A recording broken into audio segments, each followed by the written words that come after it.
club board and try to look at what are the options that are available that might be palatable to both sides. The city would like to see increased revenues, I'm sure.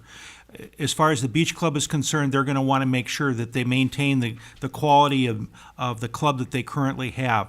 And I think, as been suggested already, maybe there's some alternative membership structures that can be filled in for a portion of it, such as different times of the day that you can access the facility. There may need to be a fee increase that the beach club owners might be willing to pay if it's a revenue consideration for the city. But it is a gem, and I think we have to keep in mind that the residents back in the 90s did invest a lot of time and effort and money to bring this to where it is today, and I want to make sure it's maintained into perpetuity in the same fashion. Thank you. Mr. McCarthy. That's one of the things that people come to the Hill for, is for the beach club. They love that beach club. There's none unlike it or in the surrounding area. But I think we need to get all the facts. Okay, so full capacity, what does that mean? Who determined that? I think I'd like to get some information maybe from the fire department. What is their definition of full capacity? Maybe from some subject matter experts that put together gyms. They know when they build a gym or a facility that there's a formula that goes into it to determine how many people they can sign up. So I'd like to get a little more information before I make a determination. Okay, thank you. Ms. Peterson. As we all know, there are 4 concessions that we get revenue from, and beach club being as much of a gem as it is, it really hasn't hit its potential. I've been a liaison for the beach club for the last couple of years, and one of the things that we do talk about is increasing membership, because increasing membership means increasing dues, increasing initiation fees, and it adds to the total of what they can put in capital improvement and also to the concession fees that they pay to the city. So without having them locked down for 20 years, we want to make sure that they are adding certain numbers every year. And like Jennifer said, they can come up with some creativities on how and what kind of memberships they can add. Weekday memberships, senior membership, junior memberships, off-season membership. There's a lot of areas that I think that they could improve upon. And so that's what the encouragement that I've been giving them. Thank you. So this is one that I've been trying to get my arms around, because I'm trying to figure out how many people are actually unhappy with kind of the current process. So I can't quite tell if it's not very many people who are just really loudly unhappy, or if it really is a lot of people. All of the, really what is capacity and how many members should there be? It just seems like from a safety perspective, that ought to be a number you can determine how many people you can have. I mean, I think you can use it with a day, a day use fee. So if you're not a member, you can still go. You can't use the gym or the gym. I think is kind of a loose term. I think it's like 5 treadmills. But that seems to be where there's just seems to me, it's a beautiful treadmill, of course, but if that's where you're going for your heavy lifting, I'm not sure that's the place. So I think all of the ideas on the table are good. Getting more creative with memberships, different types of memberships, and a study of really understanding, and then getting our arms around really how many people are unhappy here. Okay, thank you. Our time is running short. I'm going to take one more question. Admittedly, there's a bunch that I have not been able to present, and I apologize for that. But this is the last question. Would you support the addition of a school resource officer to the high school in Palos Verdes Estates, which is apparently available and provided in Manhattan Beach and El Segundo? Okay, I believe we begin with Jennifer. I'm sorry, yes, correct. Yes. Yes, I think a school resource officer is a tremendous idea, and could be also a great collaboration between the district and our city. Of course, it's all going to come back to resources. Who's going to pay for that officer? And then once an officer is at PV High, then would Penn High also want and deserve an officer? So again, what I've learned on the city council is that every decision has unintended consequences, and you want to try and anticipate those and address those as much as you can when you're making a decision. And so my preliminary answer is yes, that's a fabulous idea, but I would want to go through all the potential unintended consequences before I would, without qualification, support that. But yes. Mr. McGowan? Well, I concur with Jennifer that it's a great idea, but I also would want to step back a little bit and look at how we would provide that service and how it would be funded. And I don't have the information that I've been presented or have any knowledge on what that might entail. I think it's a great idea, but again, it's a competing resources, and do we do that versus something else? Thank you. Mr. McCarthy? I think we're all going to agree that's a great idea. The issue is funding, but I think we should look at maybe somebody part-time, maybe not a full-time officer, or somebody who's retired and looking to do something that can spend some time on the campus, maybe not 8 hours, but 4 or 5 hours a day.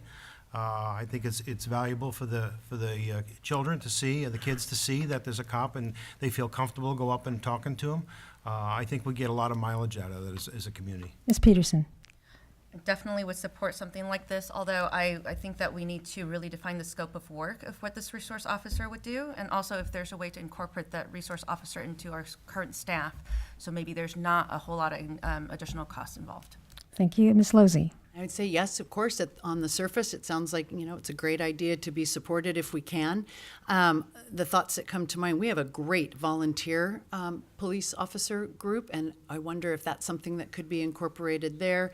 And then to me, it sounds like, the first note I made to myself is it sounds like it's something that perhaps should be a collaboration among all 4 cities on the Hill, and maybe find a way for everybody to kind of share the burden or the financial burden of that. Thank you. Mr. Kemps? Yeah, realistically, we have students at our high school that come from all over the Hill, not just our city. So I love the collaborative idea.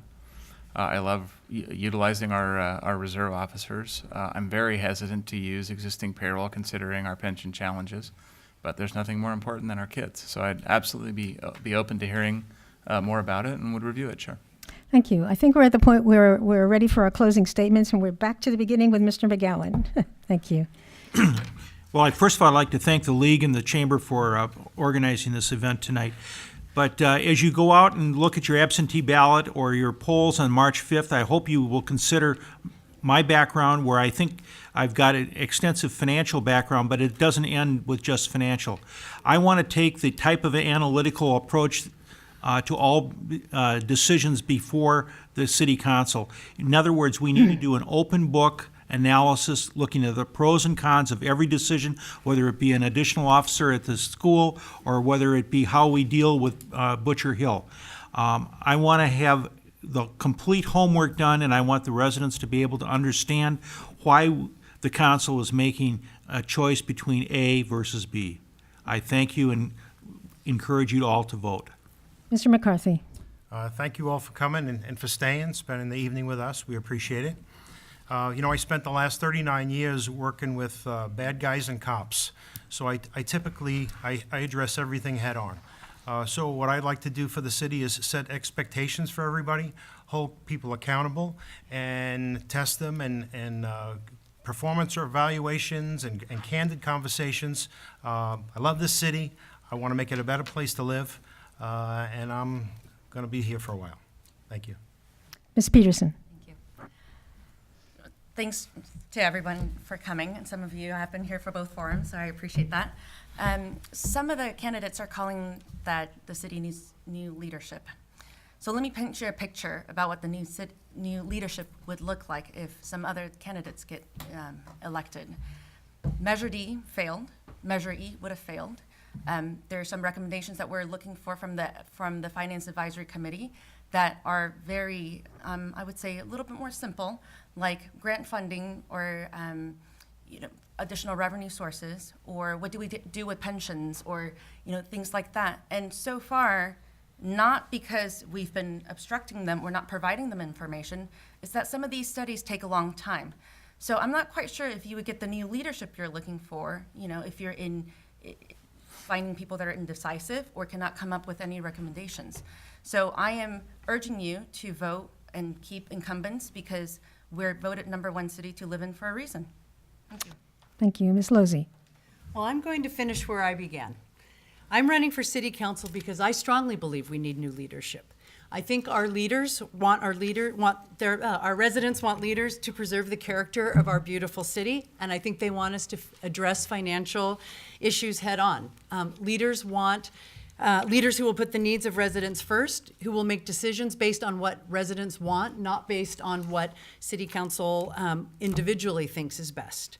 I intend to bring a new dynamic and energy to the City Council, to treat all of our residents and their views with respect, and to treat each other with respect. We need to deviate from the business as usual mentality. We need to dig in and improve our current operations and services and make a plan for the future. A vote for me is a vote for new leadership, a vote for financial responsibility, a vote for transparency and open communication, but most importantly, a vote for someone of high integrity who has the courage to tell residents the entire truth always. Thank you. Mr. Kemps. At the end of the day, we are all neighbors. We live in one of the most beautiful places in the world. Today, we have an opportunity to make a significant change to the makeup of our city council. This will improve our trajectory, preserving our city's character and our financial future. I was a student in our school district. Now I'm a parent, a PEF donor. I am grateful for the opportunities that are afforded to me by this community. As an entrepreneur with a 30-year track record, I solve challenges every day, and I'm uniquely qualified to add a new dimension to this council. With leadership, honesty, and transparency, our council can reestablish trust. We can overcome these challenges, and we can prepare our beautiful city for the enjoyment not only of our children, but of our grandchildren. Please help protect Palos Verdes Estates by making me one of your 3 votes. Thank you. Ms. Losey. Ms. King. Ms. King. It's been a rough night on that. Thank you so much to the League and the Chamber and for all of you for attending. I want to talk about experience. Experience matters. This is a difficult job. It takes time to understand all that it involves. For example, this evening you heard the City Council deals with budgeting, pension liabilities, Planning Commission appeals, trails, communication, etc. Each time I've had the opportunity to deal with these and other issues, I feel more capable and better prepared to deal with that type of issue the next time it arises. And it's helpful to have someone with experience deal with new issues, sharing what didn't work before so that new change can be productive. Experience is also important in building relationships with our neighboring cities, our county representatives, and our state legislators. During the past 4 years, I've built those relationships, and that will help our city address those issues that require regional and statewide approach. Every single member of our council is in his or her first term, and there will be 1 new member on the city council. I urge you to cast at least 1 of your votes for experience. Thank you. Thank you very much. Well, we could have squeezed in 1 more question, but we're not going to. So on behalf of the Chamber and the League of Women Voters, we would like to extend our gratitude. Thank you.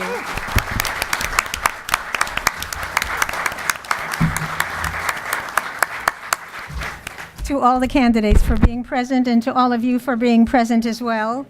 And thank you so much. Look forward to your voting on the proper date. Thank you. We did it.